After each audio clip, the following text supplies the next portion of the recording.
श्री गोपाल कृष्ण. मी संकेत संजय चक्रदेव. साठा उत्तराची कहाणीच्या या भागात ऐका श्रावण शुद्ध पुत्रदा एकादशी महात्म्य. राजा युधिष्ठिराला भगवान श्रीकृष्ण संवाद रूपानं या एकादशीचं महात्म्य निवेदन करतात. श्रीकृष्ण म्हणतात, राजा, या एकादशीला पुत्रदा असं नाव आहे.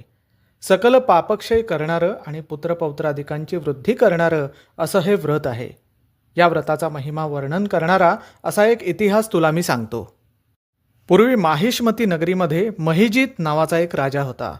तो सकल गुणांनी युक्त असून सातत्याने विष्णू व्रत करणारा होता. भगवत कृपेने त्याला सकल ऐश्वर्य प्राप्त झालं होतं, परंतु पुत्रलाभ नसल्यामुळे तो अत्यंत विषण्ण चित्त असे.